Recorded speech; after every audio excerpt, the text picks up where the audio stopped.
Hello, and welcome back to our video series, Awakening Intuition, where we pull oracle cards once a month from my decks, Awakening Intuition and Grief, Grace, and Healing.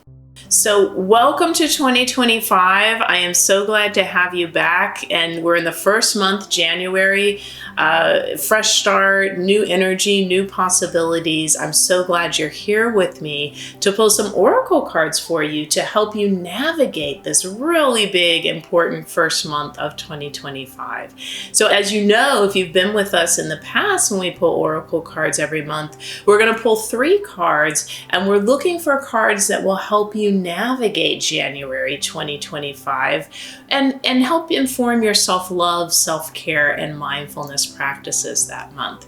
And you might also know, if you've been watching the videos regularly, we like to do our little intuition test at the beginning of every video. This helps you identify one card out of the 3 I pick that might be most relevant for you in January 2025. So there are a few ways your intuition could give you this information about which card might be most relevant for you. You might hear, let's say, the number 1 in your mind, a very gentle voice in your mind saying the number 1. That would be the psychic pathway of clairaudience. So you might get the number that way from your intuition. You could see an image in your mind's eye. You might, for instance, see the number 2 as an image in your mind's eye. That's the psychic pathway of clairvoyance. Another way that your intuition might give you this information is every time I say those numbers 1, 2, 3, you might just really energetically feel pulled to that number 3. Something about that number, you get chills or angel bumps, or the energy just feels really, really important, really kind of dense or interesting every time I say that number 3. So that's the psychic pathway of clairsentience, where you can feel energy and emotions. That's another way that your intuition might give you that number. So pause the video now if you need to, and just take a moment to pick that number 1, 2, or 3 with your intuition, and we'll see if that card maybe has a special relevance for you when we get to pulling cards.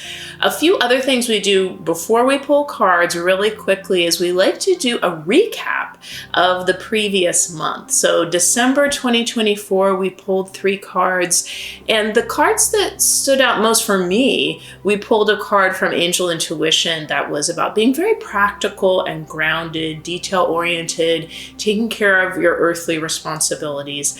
That card resonated for me as soon as I pulled it, and then that was kind of a guiding light for me in December 2024. So I was trying to kind of control what I can and put some really grounding, practical things in place and get some details organized and in order. Another card I noticed that I really saw this playing out in the world a lot. Ooh, I don't want to hit that beautiful birch tree there.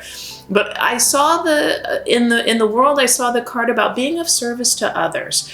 I really noticed that in December. A lot of friends and family members, clients were kind of going out of their way to help other people, more from this altruistic place where they weren't expecting anything in return.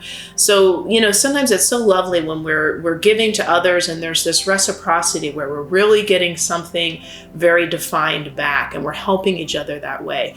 What I noticed a lot in December was people just feeling called to put some gentle, healing heart energy out there and just spread that and help people just from the goodness of their heart. Of course, when you do that, you do receive something. You receive that amazing hit of positive, nurturing energy when you're just giving that way altruistically. So I noticed that in December. I hope you noticed a little bit of that in your world too. It's a lovely energy.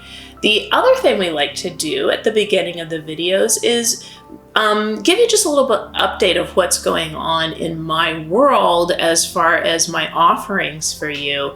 The Year of Self-Love calendar, this is the 5th year this has been out for 2025. This was, again, a bestseller on Amazon and other places in US, Amazon UK, Amazon Canada. This was on the bestseller list. And you'll have to excuse me, I had a little bit of it's another thing that happened to me in December. Some of you who get intuitive readings with me know I had a little thing where I lost my voice just a little bit in December. That always happens to me in December. So I'm going to have to be taking some water breaks. Thank you for your patience. So back to a Year of Self-Love calendar. So again, this was a bestseller. So grateful for that. And you know, the cool thing about the calendar is every year it's all new. So there's a self-love action step and affirmation for every day of the year. And every year I write them all new and all fresh. So thank you for making this again a bestseller. It's a great way to ensure the calendar continues, and I love writing it, so I hope that it does continue. And another really exciting new offering I have this year is my Soul Care Workshop series. So this will be a series of workshops I'm doing on Crowdcast, and it will be a time when we can get together in a group and talk about spiritual tools and how to use them more practically and effectively in your life. So the first Soul Care Workshop of 2025 is happening January 26th at the end of the month, and it's calling in synchronicities to help you navigate the new year. So this will be a class all about signs and synchronicities, and as the title suggests, how you can call them in even more proactively when you're looking at 2025 and saying, gosh, I really need some strong signs from the angels and guides and the benevolent universe to help me figure out what to focus on and what action steps to take in 2025 to co-create my goals for myself, or maybe even find out there are some goals I wasn't even aware of. They're in my blind spot. And this is what the signs and synchronicities are telling me. So I tried to make this very affordable for folks. It's only $22. I wanted it to be a price where a lot of people could jump in. And if you can't be with us live on January 26th, don't worry, because it will be recorded on Crowdcast and you can watch it anytime afterwards, or for months it will still be there and you can watch it afterwards. So I hope you can join us January 26th. Again, if you can't be there live, you can always watch it recorded later. So let's get going with our oracle cards. This is so fun to pull these for me. I look forward to this because I'm using these messages to navigate January too. So we'll get out Awakening Intuition. This is another best-selling offering I have. So grateful that this is resonating with so many people. And I think the reason this deck, Awakening Intuition, has become so popular is because so many people are realizing they have a powerfully strong intuition and they're wanting to learn more about it so they can maximize it and use it even more to navigate their lives. So as you know, if you watch these videos, the first thing I like to do is just kind of snuggle up with the cards and hold them here between my palm chakras and warm them up a bit. And we are asking for, you know, what I heard before I started doing the video was we want some calming messages for January. So we're looking for some useful, healing, informative messages, but the theme is also kind of calming for January. That's what we're looking for. So now we will begin pulling cards, and as you know, I always encourage you to find your own shuffling method. Whatever works for you is the right way. I like to show you in these videos my favorite shuffling method. You'll see a lot of cards possibly kind of flying around. I'm looking for one that really sticks up and gets my attention and says, hey, Tanya, this is the card that wants to be picked. So here we go. We'll start shuffling. I'm looking for January messages. I haven't got one. And you know, if you don't get a card right away, just keep shuffling. It'll come. Woo! And we got a jumper card. Wasn't that so fun? I love jumper cards. Oh, this is crazy. If you pick card number one, it's kind of intense. Now, we do have some other cards that are sticking out. We have the jumper card, but we have a few other cards that are sticking out here. And the first one of this group is really sticking out above the others. So I'm going to go ahead and pick that one too. Wow. These cards actually marry really well. So that's card number one. Picked card number one. Here's card number two if you picked card number two with your intuition. So let's put those away. And now we're going to pick our third card from my deck, Grief, Grace, and Healing. This is a really special deck. It's there to support you anytime you're experiencing a sense of loss. So this could be the loss of someone leaving your life, someone passing on, or relationship or role that's ending in your life. It could just be anything that's changing. You know, sometimes when things change and transform in our lives, it might even be something that we want to change. We might want to move to a new town or get a new home or start a new job. So there's a sense of like, I need to do this, I'm excited about it, but there's a sentimentality that you're leaving something behind. Something is changing and transitioning.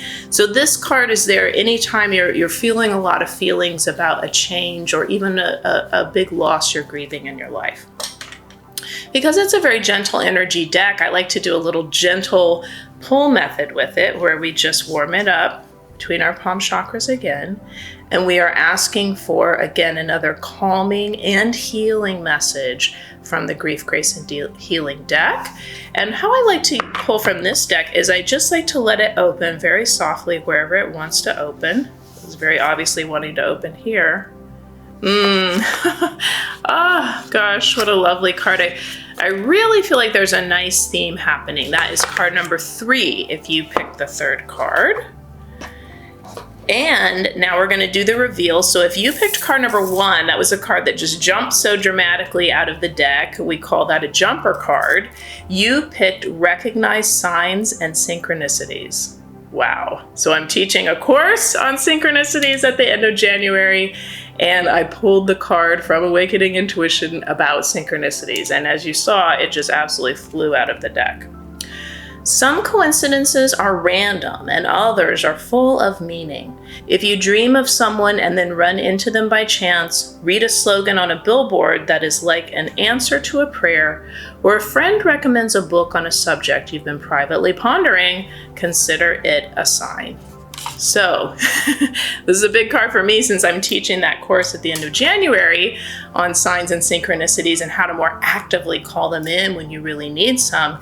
And anyone who picked card number 1 with their intuition, I would say that's a sign that you are going to be experiencing more signs and synchronicities happening to help you navigate something that's going on.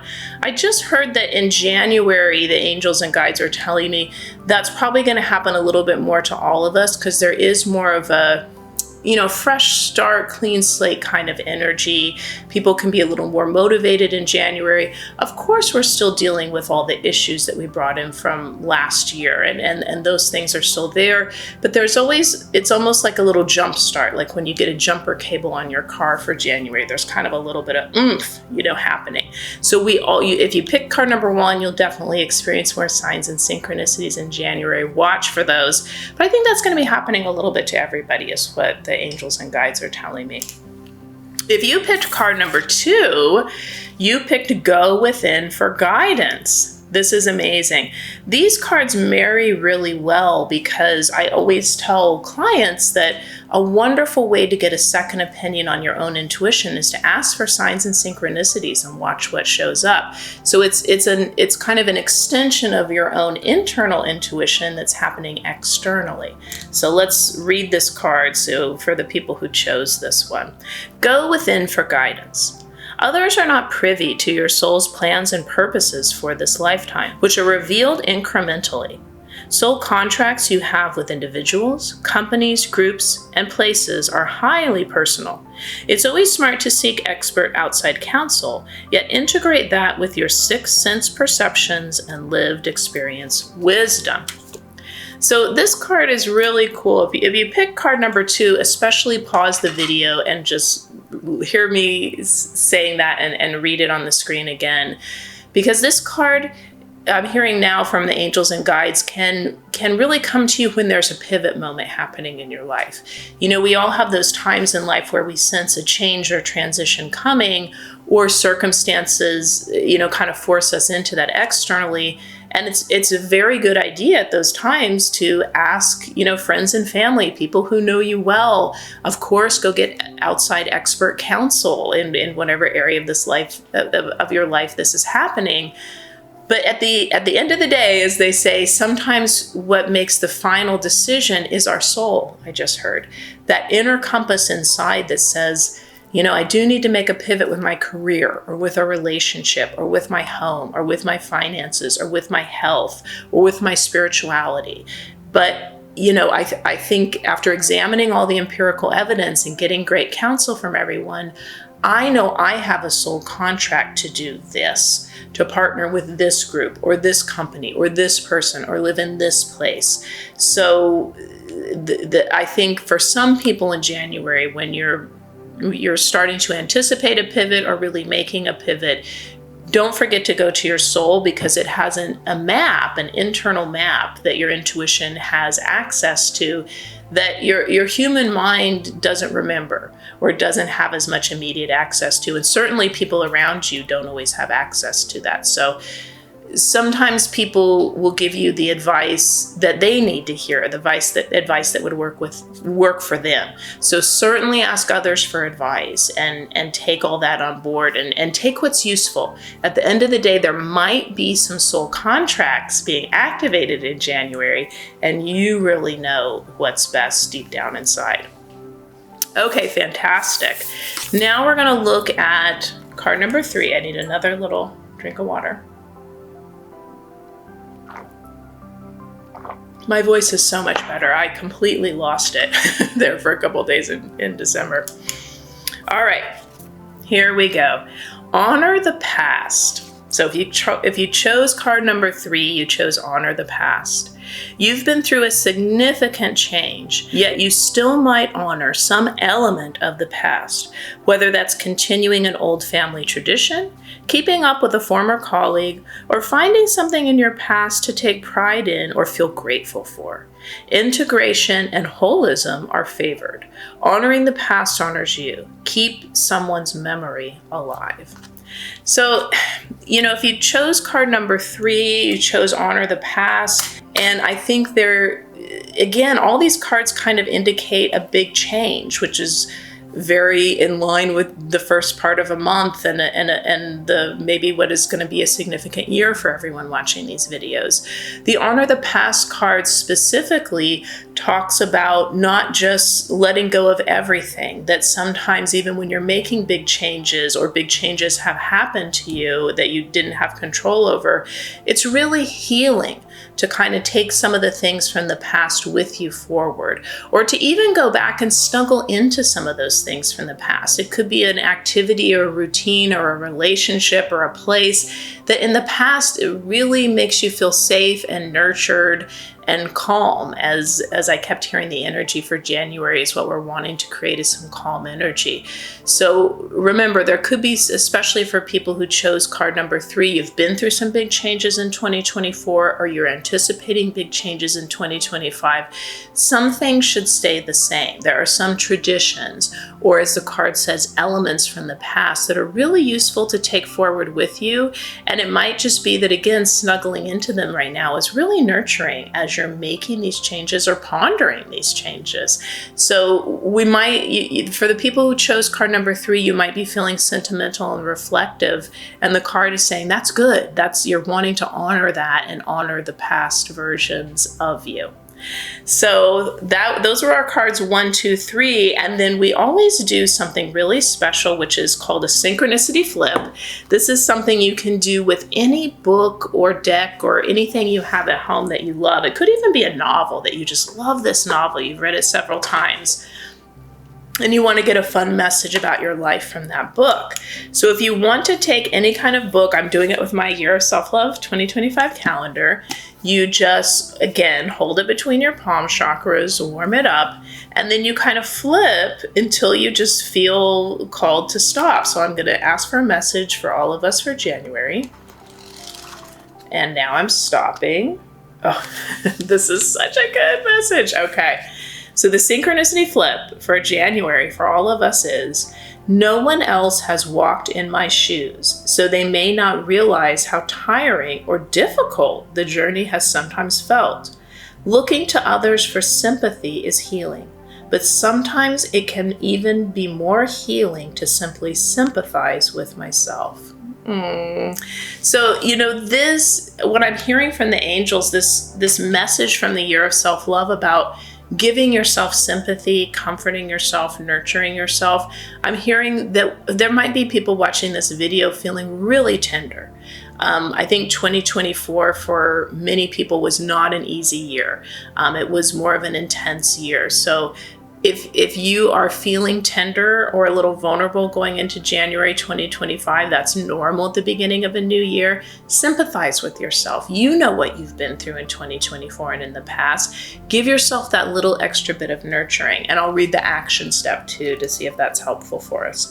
Today's self-love action step: how can I show myself sympathy today? Maybe by giving myself some much deserved downtime, doing an activity I love, or reminding myself that I'm proud of myself. Honoring the past. I'm proud of who I've been in the past. And excited about who I'll be in the future. The last thing we do in these videos is we do the astrological weather update. So as all of you know who've gotten intuitive readings with me, or you've bought any of my books or decks or calendars, I'm not an astrologist by any stretch of the imagination, but as a hobby, I like to pay attention to astrology. It's just fun for me to map those patterns. So one thing that came onto my radar, the astrological radar report for this month, January 2025, is we are going into a brand new year in numerology and Chinese astrology, if you've ever followed that. So for numerology for 2024, we were in a universal year of 8. So everyone was feeling those energies and working with those energies that the number 8 is about. The number 8 is a really intense number in numerology. It's also my life path, so I'm familiar with it.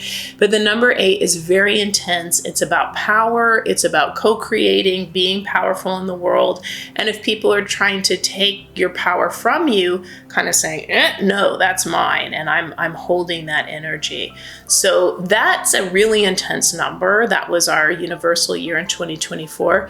In 2025, it's a bit of a gentler number. In numerology, it's going to be a year of 9 because it goes in progression. So the 9 is about being a humanitarian, giving back to other people. It's a softer, gentler number. It's also about endings, but kind of releasing and letting go of what is just ready to be released and let go of. So you might find this year there are some things that are fading away or falling away from your life, but you're saying like, gosh, this is time for that. This feels right to kind of let this go. And again, it's that giving back humanitarian number. As far as Chinese astrology, last year we were in the year of the dragon. So it's so funny how these divination systems line up. In numerology, we had year of the 8. Chinese astrology, we had year of the dragon. As you can imagine, the dragon is a very intense animal in Chinese astrology. So again, very intense year, big things happening for a lot of people. For 2025, in Chinese astrology, we're going into the wood snake. So the snake is a very different animal than the dragon. And, just as it kind of resonates with that number 9 in numerology, the snake, one of the things it's about is shedding your skin. Letting go of what's old and ready to be released, just like the number 9. So in 2025, we might have some amazing transformations for people watching this video where we shed an old layer and there's this beautiful new lovely skin waiting underneath, just right there waiting for us. No problem, it's there. So thank you so much for being here on this video for the first part of 2025 January.